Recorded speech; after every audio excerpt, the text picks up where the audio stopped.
Você já ouviu falar de fogo que anda sozinho no meio do mato? Mas não é fogo de gente, não? Pois é. Dizem que tem coisa nesse mundo que não gosta de ver a terra sendo destruída. E quando o homem passa dos limites, alguma coisa antiga desperta. Hoje eu vou te contar um caos que aconteceu lá pros lados do sertão, num tempo que o povo ainda respeitava o escuro da noite e o silêncio do campo. É a história do boitatá, a cobra de fogo que protege o campo de queimada. Mas cuidado, porque depois que você escuta essa história, nunca mais olha para um clarão no mato do mesmo jeito. Esse caos aconteceu lá no interiorzão, numa região cercada de mato fechado, terra seca e estrada de chão batido que parecia não ter fim. Era a época de estiagem, sabe?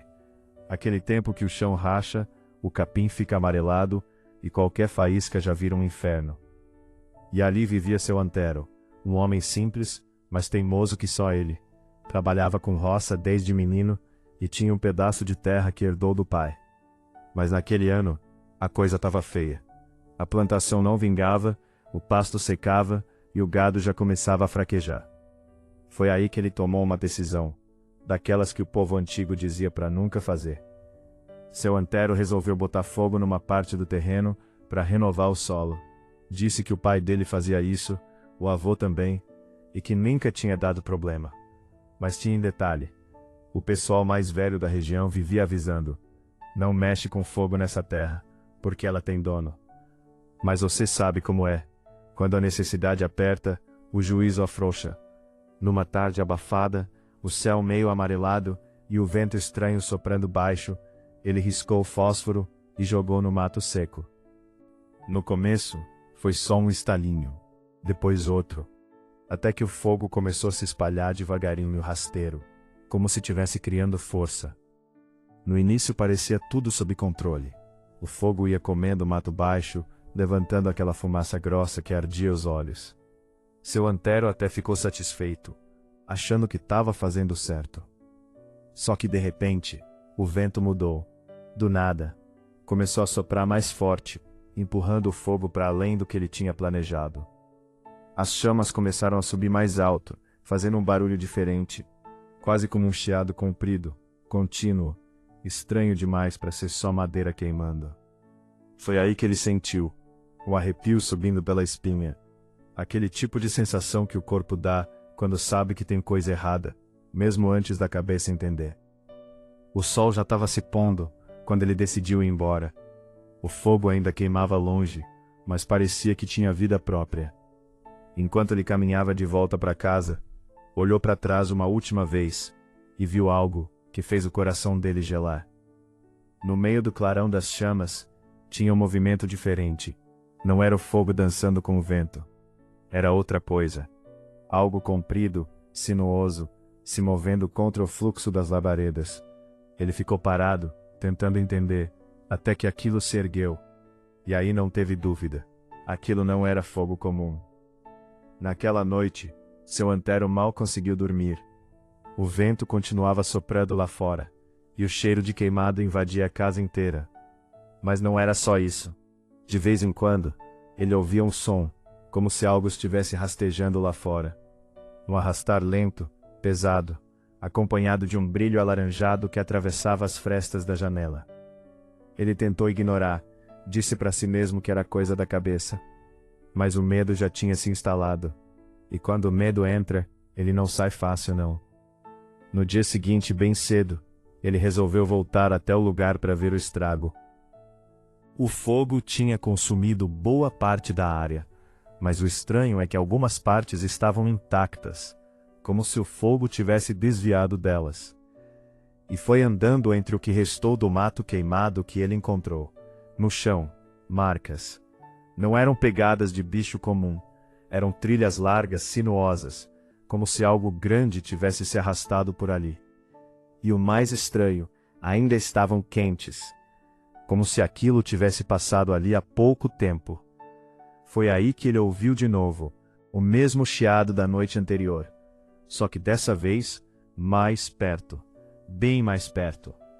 Ele virou devagar e então viu, surgindo entre o que restava da vegetação, uma forma incandescente começou a se desenhar. Era uma cobra. Mas não uma cobra qualquer. Era enorme. O corpo parecia feito de puro fogo, com labaredas se movendo como escamas vivas. Os olhos, os olhos, brilhavam como brasa acesa, fixos nele. Era o Boitatá. E naquele instante seu antero entendeu. Ele tinha acordado algo que não devia. O corpo dele travou. As pernas não respondiam. O Boitatá começou a se mover lentamente, circulando ao redor dele, deixando um rastro de fogo que não queimava o chão, mas fazia o ar vibrar de calor. Dizem que essa criatura não ataca por maldade, mas pune quem desrespeita a terra. E seu antero sabia disso. O coração batia tão forte que parecia que ia saltar do peito. Ele tentou falar, pedir desculpa, mas a voz não saía. Só restava encarar aquela presença antiga, que parecia carregar a fúria da própria natureza. De repente, o Boitatá avançou, não como um ataque, mas como um aviso. Passou por ele num rasante, tão perto que o calor queimou os pelos do braço de seu antero. Ele caiu no chão, desesperado, achando que ali era o fim. Mas a criatura não parou. Seguiu adiante, em direção ao que restava do fogo. E então, algo ainda mais estranho aconteceu. O Boitatá começou a engolir as chamas, uma por uma, como se estivesse apagando o incêndio com o próprio corpo. O fogo foi diminuindo, até sumir completamente.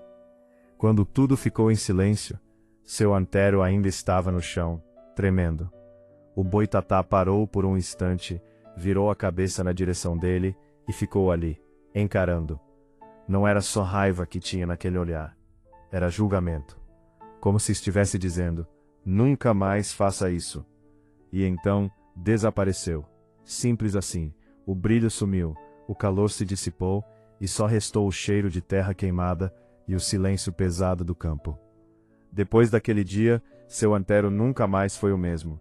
Parou com as queimadas, passou a cuidar da terra de outro jeito, e sempre alertava quem aparecia com ideia de atear fogo no mato.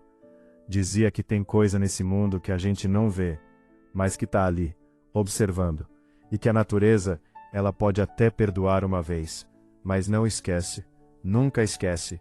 E o povo da região jura até hoje, que em noites muito secas, quando o vento sopra estranho e o mato parece segurar a respiração, dá para ver um clarão se movendo ao longe. Não é fogo de gente, não é coisa comum. É ele, o Boitatá, vigiando, protegendo, esperando o próximo que resolver brincar com aquilo que não entende. Agora me conta aqui embaixo, você já ouviu falar de alguma coisa parecida aí na sua região? Já viu luz estranha no mato? Ou escutou algum caos que ninguém consegue explicar direito?